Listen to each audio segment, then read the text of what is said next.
Welcome back to Reading Bear. Today, we will take a look at some new revenge stories. And if you enjoyed my content, please don't forget to subscribe to my channel and post some bear emojis in the comments. Let's go! The first one is titled, Grab Me? No more job or child custody for you. To start off, I want to clarify that I went way overboard, and at the time this story took place, I was at a bad spot in my life, but I do not regret what I did in any way. So, about 4 years ago, I was working as a certified nurse's aide. I later lost my job for unrelated reasons and never went back into the field for other reasons. While I was there, I was one of 4 who would train the new people. This is only relevant as the person this involves, who will be called John, was one of the guys I trained at our facility. John, for the most part, was easy to get along with but had a temper, and everyone was aware of it. What I didn't know at the time was that he was also fighting for custody of his child. One day, about a year into him working there, he had messed up some charting. No big deal, I fixed it and corrected him on his mistake. He, at first, was confused, but I just explained that he might have gotten the charting numbers mixed up, and it was no problem. Now for reference, we did our charting paper style at the desk located between 2 of the halls, and occasionally, our residents' patients would be sitting in front of it while chatting with us. As most of them were dementia care, they never really remembered what would be said, but regardless, we never talked about anyone by name, only room number or chart number. About an hour after this, I got done cleaning up from a resident shower, and he came in the shower room and asked to talk to me. Sure, that's fine as it was a private area. He made mention that he didn't appreciate me correcting him in front of people. It made sense, so I apologized and told him it wouldn't happen again. I don't know where I went wrong, but he started getting loud about how it was his hall and no one had the right to talk to him like that. Now I'm upset. I told him that we don't have hall leads at our facility, nor does any nursing home I have seen, excluding maybe our nurses, who are in charge. And, 2, I have been here for years longer than him, and apparently, nothing I said while training him stuck. This didn't sit well with him. He proceeded to pin me to the wall of the shower room with his arm across my throat and hand holding my shirt. As he held me there, he told me if I ever talked to him like that again, he was reporting me to state for HIPAA violations. Now HIPAA is not something I take lightly. One slip-up could cost you everything in this field with a HIPAA violation. I was red with anger.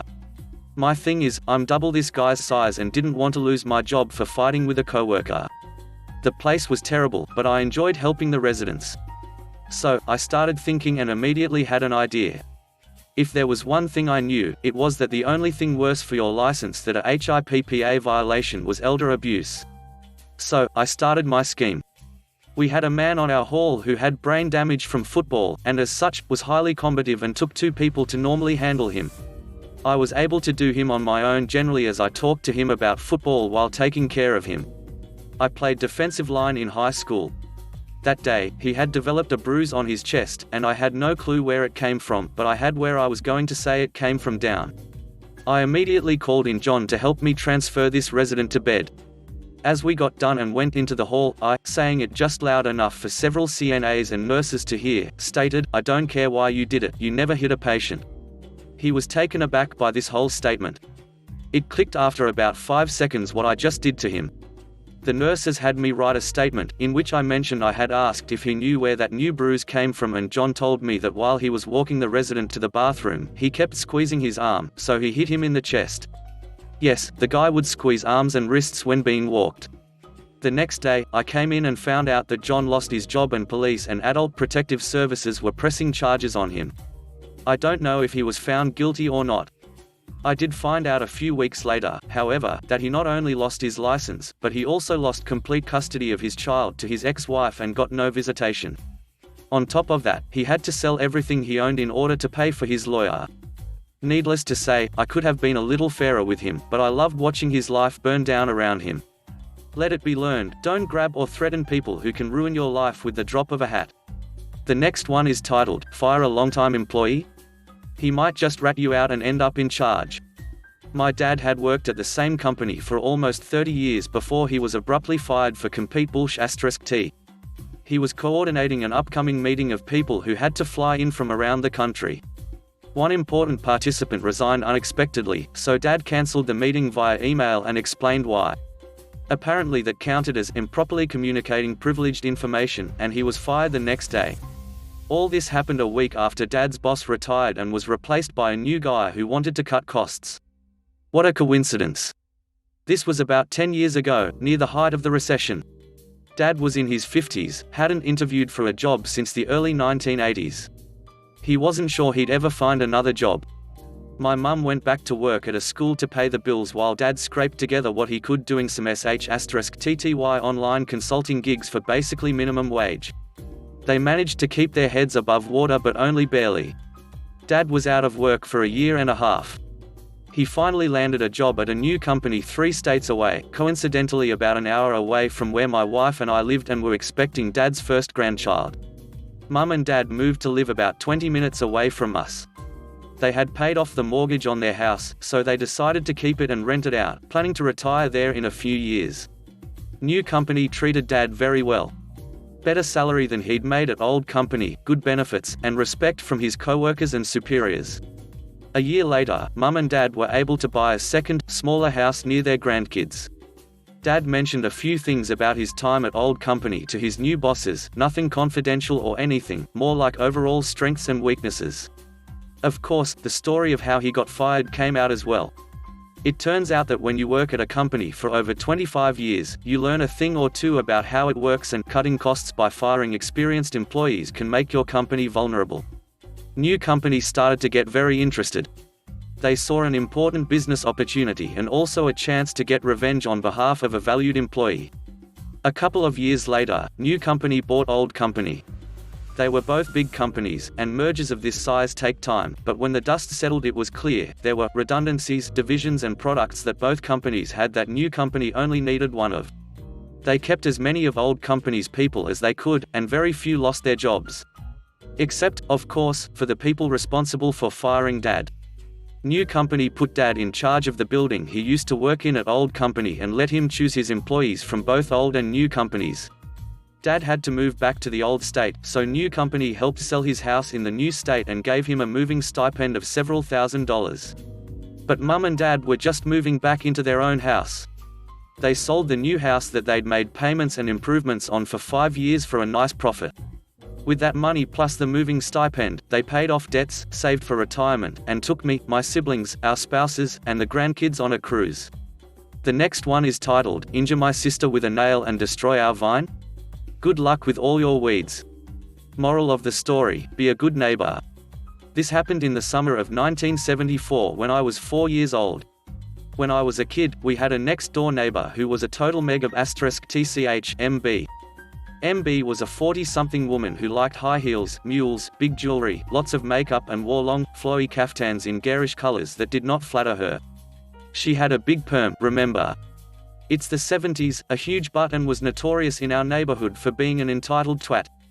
Her favorite thing was to go onto neighbors' landings, either early in the morning or late at night, and steal decorations and potted plants which she would then put in her back garden.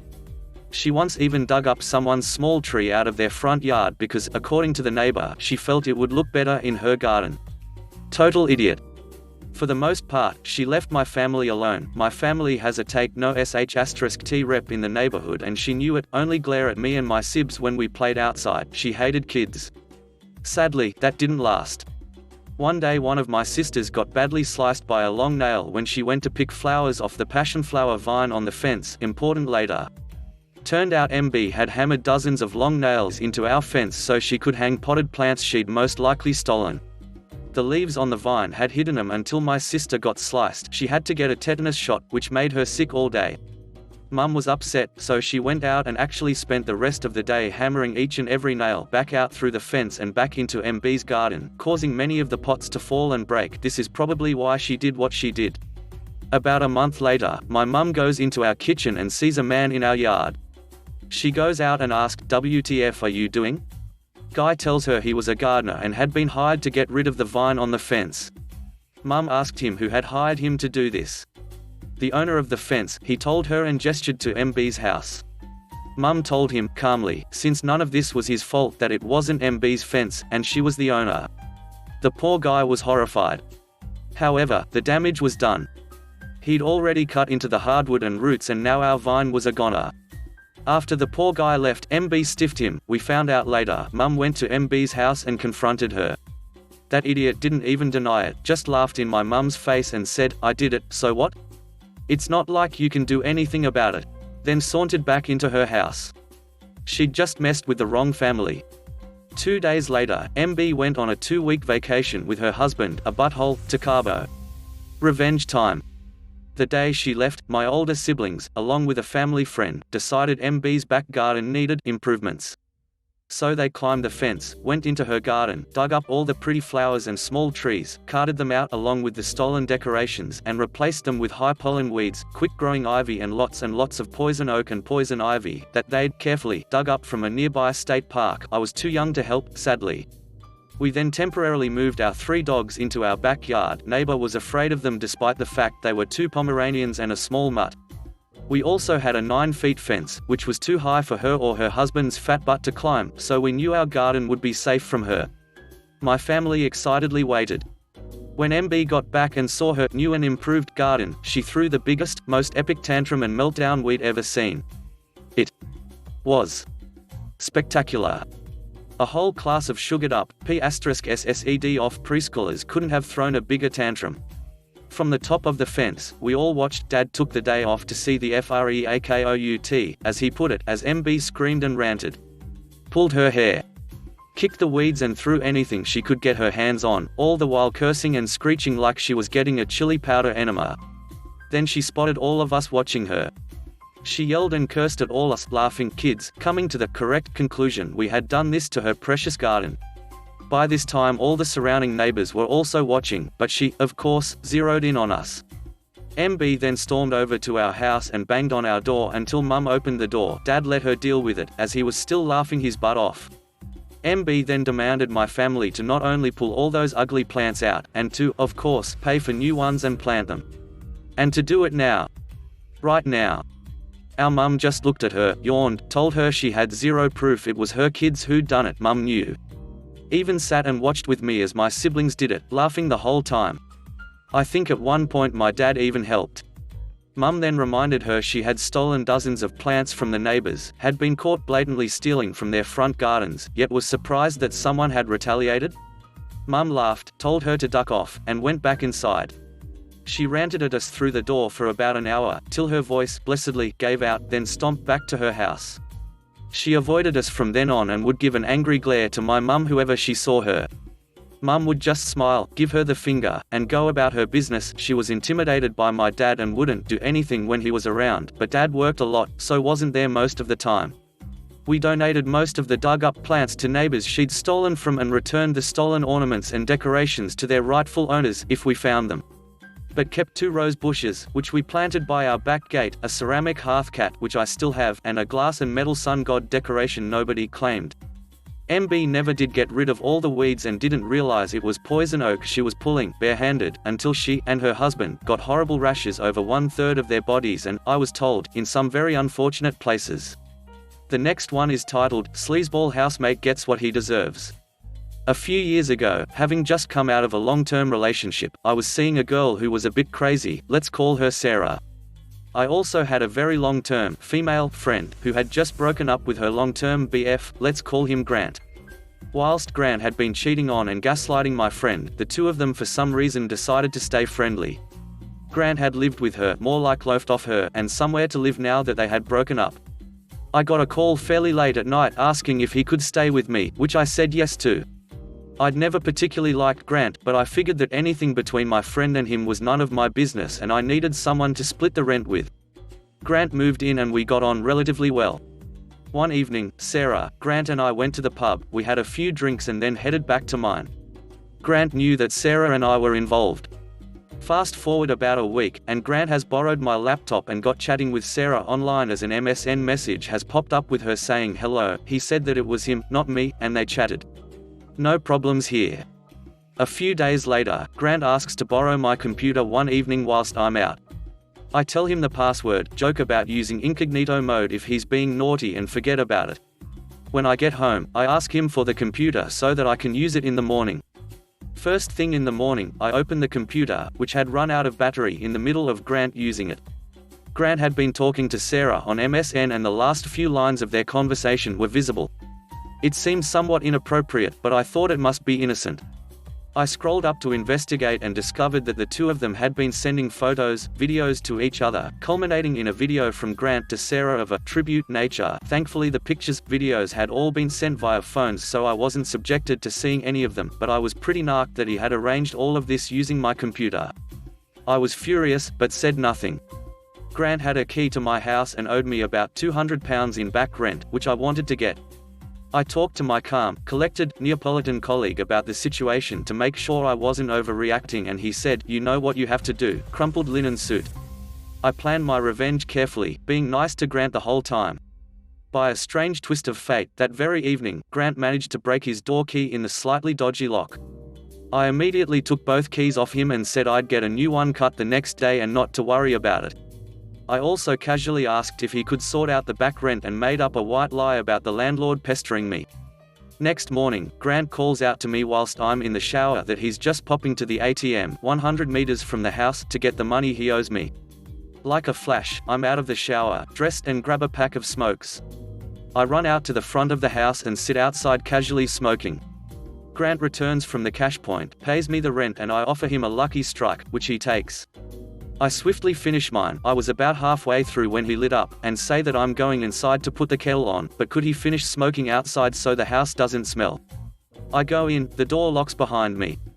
I count the money and double check I have his key. A minute or so later the doorbell rings and I lean out of the upstairs window and ask him, loudly, "I was just wondering when it became okay to send videos of yourself wanking to the girl your housemate's seeing." He asks if we can talk about this indoors and I coldly say, "No, if you shit on your doorstep, sometimes you get shit on your shoes. Find somewhere else to sleep tonight, you're not coming back in here." I ask then him if there's anything he needs for the day, then go and get him some clean work clothes, his antidepressants, I'm not totally heartless, and a few other necessities, which I bag up and pass to him out of the window. He has a few hours before he needs to be at work, and I just leave him sitting on the wall outside, whilst I go out the back exit to go to work myself. I tell him that he can send me a message to arrange to pick up the rest of his stuff once he's sorted a place to live. He ended up staying with friends that night, and collecting his stuff a few days later. I have no idea what happened to him afterwards. I never spoke to him again, just cold, hard cut him out. Sarah sent me a message later that day saying that she thought I was massively overreacting and to get in contact if I had calmed down enough. I just ignored it. I bumped into her a year or so later, she apologized for her actions and we decided to forgive and forget. I helped her with some academic stuff and we parted on better terms, although it's been several years now since I've seen her. All in all, I was actually more upset with Grant than I was with Sarah, although I thought it was pretty shitty behavior all round. I later found out that all the time Grant was with my friend, he had been sending similar videos, unsolicited, to girls he worked with. Revenge was sweet, especially being so cold about it. The last one is titled, "Under no circumstances am I to prepare drinks and leave it to the experts?" Okay boss. So a few years back I worked in a pub. I hated the place and the people within, management who just didn't give a crap about their staff, bar staff who didn't understand the concept of teamwork, etc. So on a Friday night, we offered 2 for 1 cocktails, which were generally quite popular, very middle class area, lots of yummy mummy types on their one night off from the kids. Which is fine, you do you, just don't be an entitled PR**CK about it. This pub had a system on a Friday, the rest of us lowly bar staff would do the usual, pour pints, liquor and Red Bulls, definitely large glasses of grapes, while 2 specially trained members of staff would stick to the cocktail bar. Honestly, not the worst system in theory, in practice, however? So Friday night begins, it's a busy one so we're all going full throttle until I walk past the cocktail prep area and notice the tickets are piling up and the cocktail girls are nowhere to be seen. Taking some initiative I get started on making some drinks. Here I should mention, I've worked bar jobs the majority of my adulthood, I know how to make cocktails, especially the very basic ones available at this bar. And, even if it wasn't essentially second nature to me at this point, the instructions for each drink are quite literally taped to the back of the prep station. Essentially, I know what I'm doing. I'm about halfway done with the tickets when my manager appears and reprimands me for making cocktails when I'm not trained. Reminds me that I should leave it to the experts and to get back to the, at this point very quiet, rest of the bar. I tried pointing out that I have no idea where these experts have vanished to. They've been gone for about 20 minutes at this point, and that I've had more extensive training in previous jobs. But he won't hear me, yells that I've been told before and that under no circumstances am I to prepare or assist with cocktails in any way other than delivering tickets, and that these things should be left to the experts. So I decided that sure, you want your experts on it, I'll leave them to it. As the night goes on, I take orders and find myself to be not very busy. I take some cocktail orders, print the tickets, take them over and add them to the ever-growing stack. Go back to just standing around. There are about 5 of us regular old bar staff at this point just standing around, since everything that needs to be done has been done, and other than a few elderly regulars, everyone wants cocktails. However, the 2 girls are somewhat overwhelmed at this point and the manager is helping them out. Customers are coming up to complain, requesting refunds, and to cancel their order, which requires a manager to do. So the manager, more than a little flustered at this point, comes over and sees us all standing around, and demands we do something. We kindly point out that everything has been restocked, glasses collected, garnished, prepped, everything cleaned to within an inch of its life. Customers are being seen to when they appear, and there's nothing else that any of us lowly lot can do without his permission or assistance. So he finally makes a request that anyone in his position would make. Okay, go help out the cocktails, they're overwhelmed. The others hop to it while I stay where I am. He isn't impressed and verbalizes as much. Until I remind him, under no circumstances am I to assist cocktails in any way. That I'll happily bring tickets over for them, but as he kindly pointed out earlier, I'd been told previously, and I wasn't going to go against his orders again, now was I. He was upset but couldn't actually find a valid argument and just stormed off. Throughout the night I watched as he and the experts struggled to keep up. I dealt with customers complaining that their drinks were taking 30+ minutes to arrive, and kindly explained that unfortunately, I wasn't able to assist in making their drinks as I was under strict instructions, and who was I to disagree with a manager? Thanks for listening.